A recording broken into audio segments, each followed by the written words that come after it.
Pernahkah kamu membayangkan bahwa dunia tak kasat mata memiliki pengaruh besar terhadap makanan yang kita konsumsi setiap hari?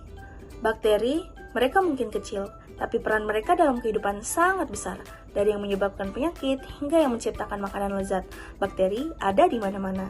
Tapi, kenapa sih kita perlu mempelajari morfologi dan struktur anatomi bakteri? Jawabannya sederhana.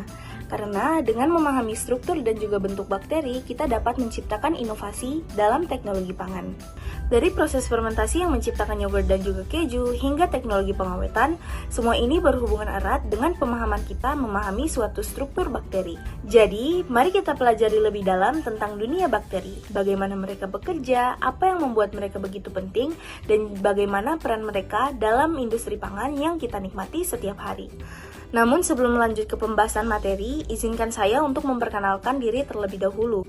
Perkenalkan, nama saya Syakira Aulia Anissa, mahasiswa semester 3, jurusan Ilmu dan Teknologi Pangan Universitas Halu Oleo dengan NIM Q1A123024 dari kelas A. Video ini akan menjelaskan mengenai morfologi dan juga struktur bakteri sebagai salah satu sub pembelajaran dari mata kuliah mikrobiologi dasar dengan dosen pengampu Bapak Baihaqi, STP MSI. Apa itu bakteri? Bakteri adalah mikroorganisme uniseluler yang termasuk dalam domain prokariota yang artinya tidak memiliki membran sel pada inti selnya. Bakteri memiliki ukuran mikroskopis, yang biasanya berukuran 0,5 hingga 10 mikrometer, sehingga untuk mengamatinya kita memerlukan alat yaitu mikroskop. Selanjutnya kita beralih ke morfologi bakteri. Morfologi bakteri merujuk pada bentuk fisik sebuah bakteri. Bentuk ini bukan hanya tentang penampilan, tetapi bagaimana bakteri bergerak, beradaptasi, dan juga bertahan hidup. Umumnya terdapat 3 bentuk dasar sebuah bakteri. Yang pertama yaitu kokus. Bakteri ini berbentuk bulat ataupun oval. Mereka biasa ditemukan dalam susunan tunggal, berpasangan, berantai, ataupun bergerombol seperti anggur. Contoh umum dari bakteri kokus ini adalah Streptococcus pneumoniae. Yang kedua yaitu basil atau bacillus. Bentuknya seperti batang ataupun silinder. Bakteri basil biasanya dapat ditemukan dalam bentuk tunggal ataupun berantai, contohnya seperti bakteri E. coli. Yang ketiga adalah bentuk spiral. Bakteri ini berbentuk spiral ataupun melengkung. Bakteri ini memiliki kemampuan bergerak cepat dalam cairan. Contohnya yaitu Helicobacter pylori. Selanjutnya mari kita membahas mengenai anatomi bakteri. Meskipun ukuran yang sangat kecil, bakteri ini memiliki struktur yang sangat-sangat kompleks, yang memungkinkan mereka dapat beradaptasi dan juga bertahan hidup di berbagai lingkungan. Jadi mari kita mulai dengan membahas dinding sel. Jadi yang pertama yaitu dinding sel. Dinding sel adalah lapisan terluar dari bakteri yang memberikan bentuk dan juga memberi perlindungan bakteri dari tekanan osmotik.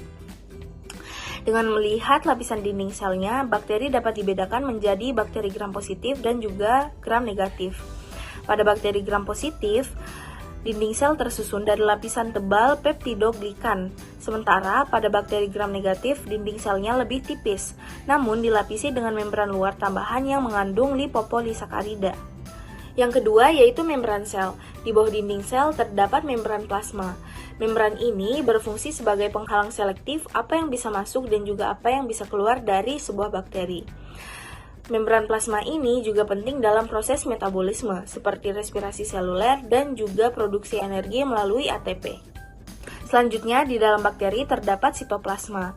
Sitoplasma sendiri merupakan cairan yang mengisi seluruh ruang sel dan juga menjadi tempat berbagai reaksi kimia terjadi.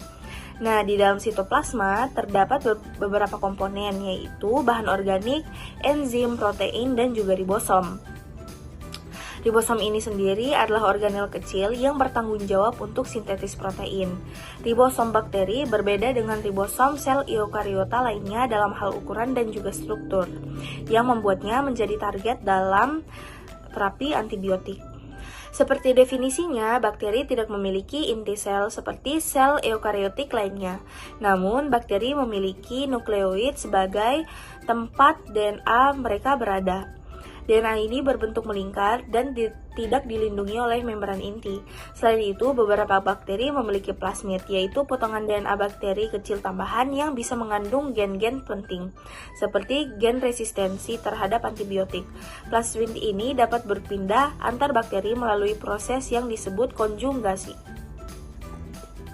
Beberapa bakteri memiliki lapisan tambahan di luar dinding sel, yaitu disebut kapsul. Nah, kapsul ini terdiri dari polisakarida dan berfungsi sebagai pelindung, membantu bakteri menghindari deteksi oleh sistem kekebalan inang, serta meningkatkan kemampuan mereka untuk menempel pada permukaan atau membentuk biofilm. Untuk bergerak, beberapa bakteri dilengkapi oleh flagela. Nah, flagela ini adalah struktur seperti ekor panjang yang bisa berputar untuk mendorong bakteri melalui cairan. Sementara itu, pili atau Fimbriae adalah struktur pendek dan halus yang membantu bakteri menempel pada permukaan atau berinteraksi dengan sel-sel lain, termasuk dalam proses pertukaran materi genetik. Yang terakhir yaitu endospora. Beberapa bakteri dari kelompok Bacillus dan juga Clostridium dapat membentuk endospora.